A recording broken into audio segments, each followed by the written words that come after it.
J'ai fait appel à vous pour vous faire passer un message que j'ai appelé halte à l'acharnement meurtrier sur Minembwe. Je vous ai appelé pour dénoncer encore une fois un plan d'extermination d'un peuple, les Banyamulenge, en cours d'exécution dans les hauts plateaux d'Uvira, Fizi et Mwenga. En effet, depuis quelques mois, nous assistons à un acharnement meurtrier sur Minembwe et tous les hauts plateaux avec une violence d'une intensité singulière qui va au-delà de la simple volonté de tuer, mais une véritable obstination à exterminer. Depuis 2017, vous le savez, j'en ai parlé plusieurs fois. La région des hauts plateaux est en proie à une guerre particulière par des milices ethniques, Babembe, Bafulero et Banyindu, coalisées avec l'FDLR, avec la complicité des FARDC. Des milliers de personnes ont été tuées. Plus de 400 villages ont été rasés, effacés de la carte. Un demi-million de vaches, qui est l'économie des Banyamulenge, ont été rasiées. Et 80% de la population des hauts plateaux, donc des Banyamulenge, dispersés dans plusieurs pays, dans les camps de réfugiés, mais aussi dans les camps de déplacés. Quelques années plus tard, le gouvernement et son armée, qui étaient chargés ou qui étaient supposés apporter la sécurité à cette population, ont tourné leurs armes ouvertement contre cette population, sous prétexte de combattre un mouvement d'autodéfense civile appelé Twirwaneho, qui avait vu le jour dans le but de résister contre les attaques au relent génocidaire. L'armée burundaise va entrer dans la danse, d'abord dans le cadre de l'EAC, vous le savez, et plus tard, et d'ailleurs directement, elle s'est alliée aux groupes armés Maï Maï, les différents Maï Maï du Sud Kivu que vous connaissez, et autres, sous le motif de pourchasser leurs ennemis, Red Tabara, qui était supposé être dans les hauts plateaux, aussi dans les forêts, derrière les hauts plateaux. Faut-il rappeler que ces Red Tabara, rebelles burundais, alliés aux Maï Maï, Wazalendo, ont été le fer de lance dans les attaques contre les Banyamulenge et responsables du bilan si haut décrit. Pendant ces 2 derniers mois, les forces armées de la République démocratique du Congo, donc les FARDC, l'armée burundaise, les forces de défense nationale du Burundi, les Wazalendo et les FDLR ont renforcé ostensiblement leur position. Ils ont déployé de nouvelles unités et coordonné les opérations ainsi que les attaques sur Minembwe et ses environs, à Mukoko, au Point Zéro, à Bilalombili, à Mikenke, à Kageregere et à Rugezi. Aujourd'hui, si je vous ai appelé, c'est pour dénoncer une attaque sans précédent qui se prépare. Les éléments plausibles suivants le prouvent. Le premier élément, on compte ce jour entre 12 et 15 bataillons de l'armée burundaise dans les moyens et hauts plateaux, c'est-à-dire autour de 10 000 hommes. Cette armée burundaise occupe à elle seule 58 positions dans les hauts et les moyens plateaux. Je peux citer, juste à titre d'exemple, quelques villages, quelques positions et villages qui sont occupés, à part les positions d'Uvira et de la plaine de la Ruzizi. Je peux citer le village comme Kange, Gasha, Kigarama, Nduhura, Gashama, Nyakabongoko, Chahemba, Bijojwe, Kamidoki, Gitoga, Gitembe, Nyundo, tout ça dans la seule chefferie de Bafulero. Dans la chefferie de Bavira, en groupement de Bijombo, l'armée burundaise se trouve à Bijombo Centre, à Ishenge, Mugeti, Murambya, Nyakirango, Kwirango, Mitamba, Kwigitaka, Mutara, Magunda, Marimba, Makaratusi, Gahuna, Kagogo et Mouheta dans les moyens plateaux.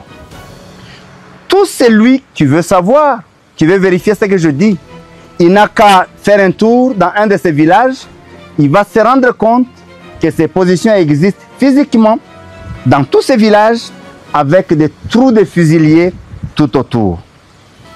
Le deuxième élément, c'est que plusieurs positions de FARDC et de Wazalendo viennent d'être dégarnies à partir de Luvungi jusqu'à Fizi, en passant par toute la plaine de la Ruzizi, Uvira, Baraka et Fizi. Toutes ces nouvelles unités qu'on a dégarnies, on les a déployées à Rugezi, au point zéro, à Mukela, à Mulima, Mukoko, Lulenge, dans le territoire de Fizi, à Kipupu, dans le territoire de Mwenga, et à Mitamba, Kanono, Mukumba et Rurambo, en territoire d'Uvira. Un troisième élément, c'est la menace des drones. Le gouvernement de Kinshasa et celui du Burundi ont installé des centres d'opération des drones à Bujumbura et à Kisangani, avec des opérateurs notamment des Belges et d'autres nationalités. On parle des Serbes, on parle des Russes et d'autres, probablement des Turcs aussi, et d'autres parmi les mercenaires.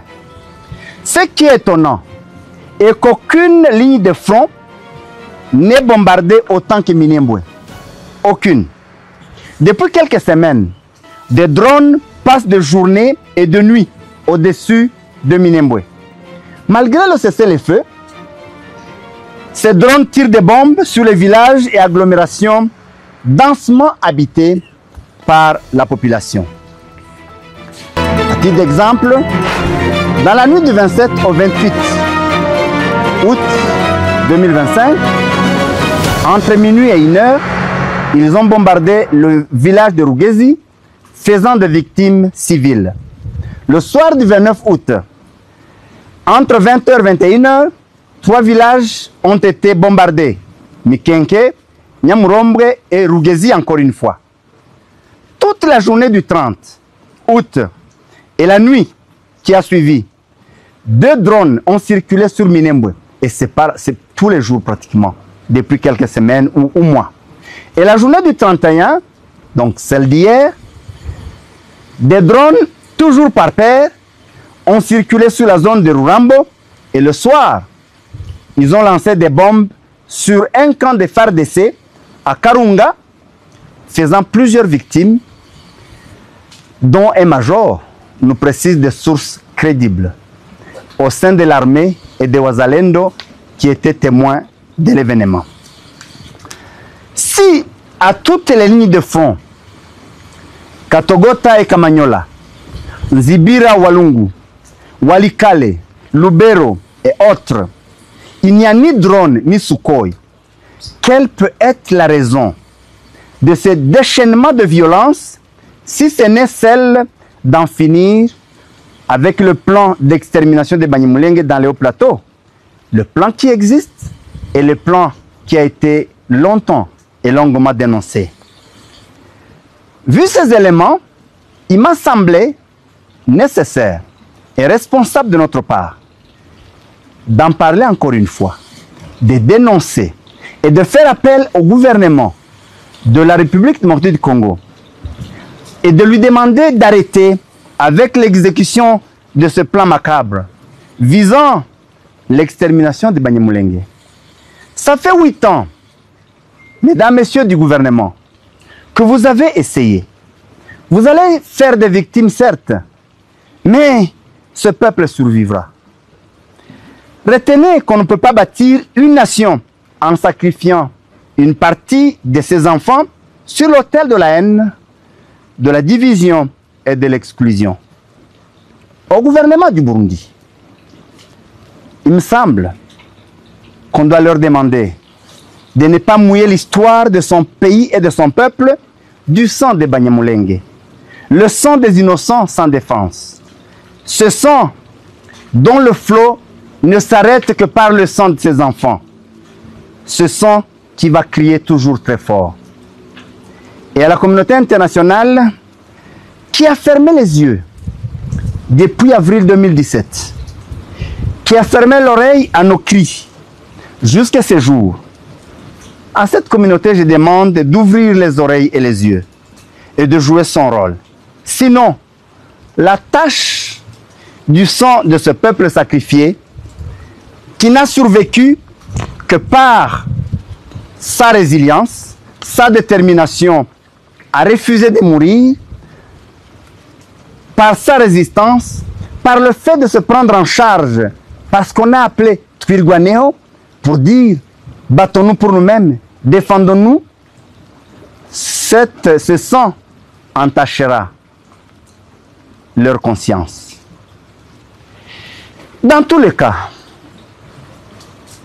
je tiens ce point de presse pour que personne ne fasse semblant, pour que personne n'ait d'excuses pour dire qu'il n'a pas été mis au courant. Je vous remercie.